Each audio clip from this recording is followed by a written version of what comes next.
Hello বন্ধুরা, আজকে আমি আপনাদেরকে বলবো যে কি দিয়ে ডাব সাবান তৈরি করে এটা ব্যবহার করা হালাল নাকি হারাম। হ্যাঁ, আজকের ভিডিওতে আমরা জানবো কিভাবে তৈরি করে ডাব সাবান। চলুন তাহলে শুরু করা যাক আজকের এই ভিডিওতে। সাবান তৈরির ইতিহাস হাজার বছর পুরনো। আগে মানুষ পশুর চর্বি অথবা খড় মিশিয়ে সাবান তৈরি করত। আজকে আধুনিক কারখানাতেও অনেক ক্ষেত্রে প্রাণীর চর্বি ব্যবহার করা হয়। এই ভিডিওতে আমরা দেখব শুকরের চর্বি কিভাবে প্রস্তুত করা হয় এবং সাবান তৈরির মূল রাসায়নিক প্রক্রিয়া, ধাপে ধাপে উৎপাদন পদ্ধতি দেখাবো। সুবিধা ও সতর্কতা। সাবান তৈরি হয় একটি রাসায়নিক প্রক্রিয়ার মাধ্যমে, যাকে বলে স্যাপনিফিকেশন। এই প্রক্রিয়ায় চর্বি বা তেল এবং একটি খড়, সাধারণত এটাকে সোডিয়াম বলা হয়, একসাথে বিক্রি করে তৈরি করে সাবান। এই গ্লিসারিন শুকরের চর্বিতে থাকে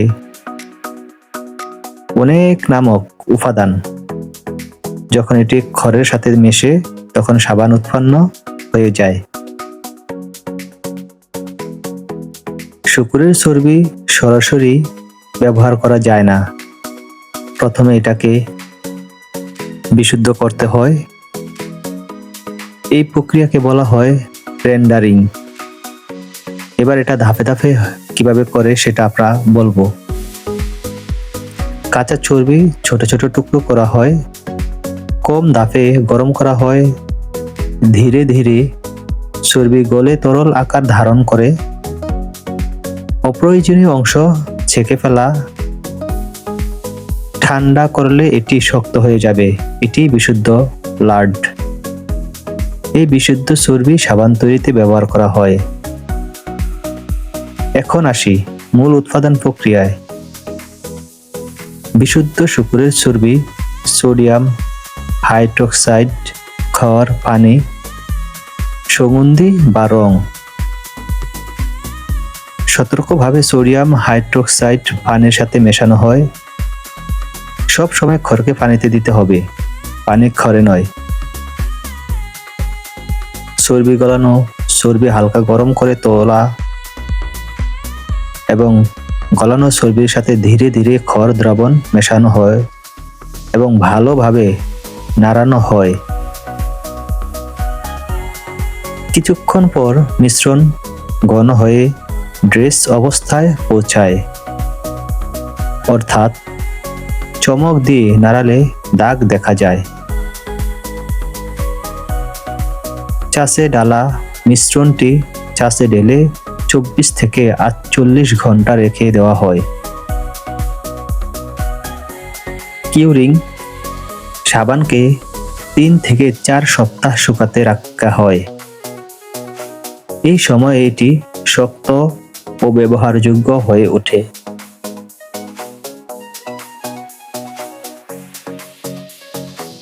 সোডিয়াম হাইড্রোক্সাইড অত্যন্ত ক্ষারীয়, তাই গ্লাভস এবং চশমা ব্যবহার করা জরুরি হয়ে পড়ে। সঠিক পরিমাণ না হলে সাবান ত্বকের জন্য ক্ষতিকর হতে পারে। পরিষ্কার ও স্বাস্থ্যকর পরিবেশে উৎপাদন করতে হয়। শুকরের চর্বি দিয়ে তৈরি সাবান অনেক দেশে ব্যবহৃত হয়, তবে ধর্মীয় ও ব্যক্তিগত কারণে অনেক সময় এটি ব্যবহার করে না, বিশেষ করে মুসলিম কান্ট্রিতে। বর্তমানে বিকল্প হিসেবে উদ্ভিদ তেল, নারকেল তেল, পাম তেল ব্যবহার করে সাবান তৈরি করা হয়।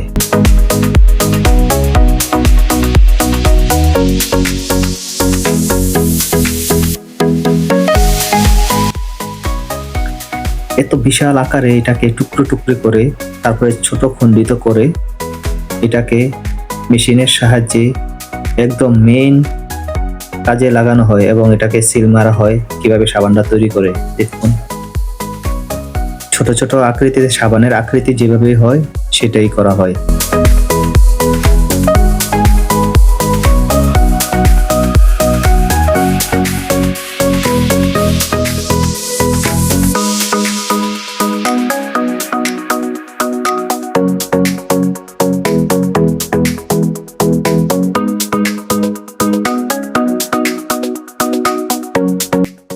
সম্পূর্ণ প্রক্রিয়া শেষে এখন সাবান তৈরি হয়ে গেছে এবং এটাকে লোগো হিসেবে তৈরি করা হয়। সাবানের যে ডাবের একটা লোগো থাকে ওই লোগোটা উপরে মেশিনের চাপে বসিয়ে দেওয়া হচ্ছে।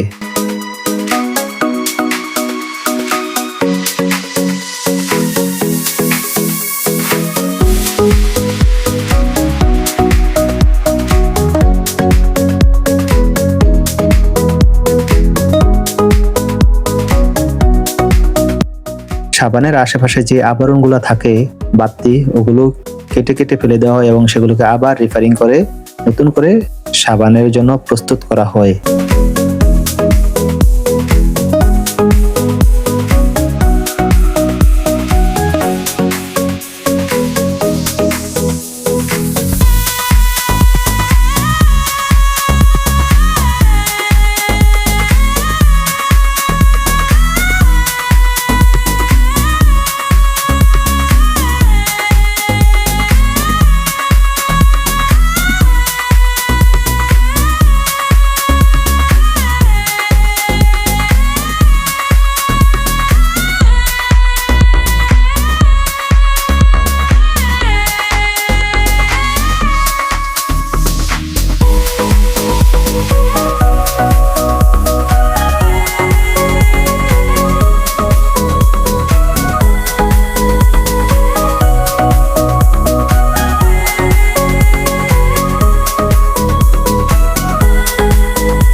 ছোট ছোট টুকরো করে এবং এগুলোকে লিকুইড জাতীয় করে এটাকে শক্ত করে মূল পজিশনে নিয়ে যাওয়া হবে।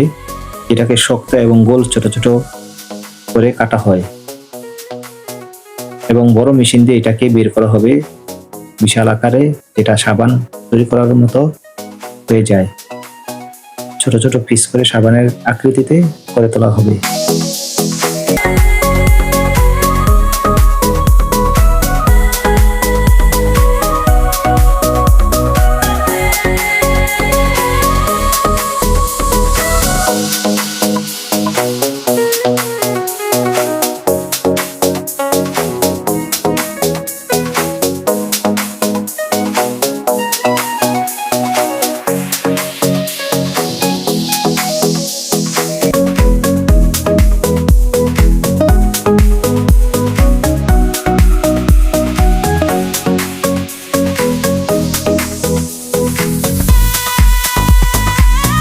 এই কাজ সম্পূর্ণ হওয়ার পরে সাবান যখন তৈরি হয় তখন বিভিন্ন কালার হয় এবং কিভাবে সেই কালারগুলো করে সেটাই আমরা দেখাবো এখন।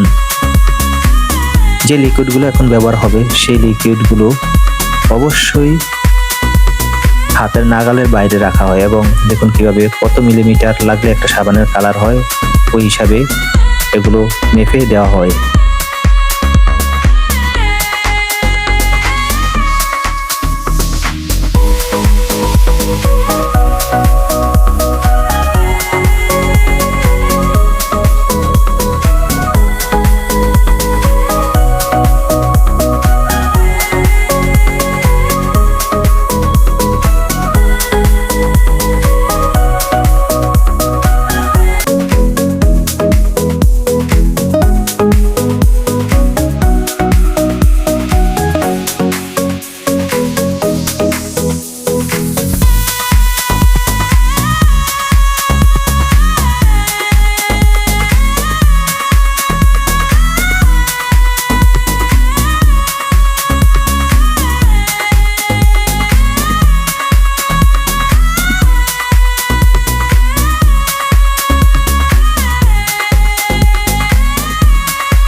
এবং ডাব সাবানের ফুল একটা লোগো এখানে আপনারা দেখতে পারতেছেন, যেভাবে এই লোগোটা বসানো হয় চাপ দিয়ে। সর্বশেষ সাবানটা কিন্তু তৈরি হয়ে গেল।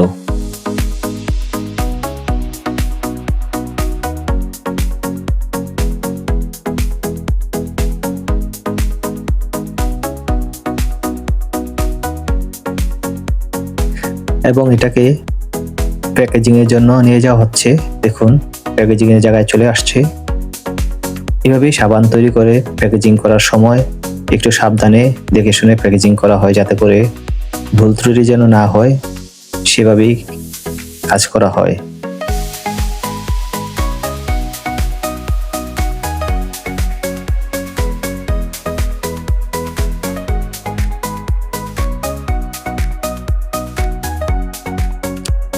আজ আমরা জানলাম শুকরের চর্বি দিয়ে সাবান তৈরির সম্পূর্ণ প্রক্রিয়া।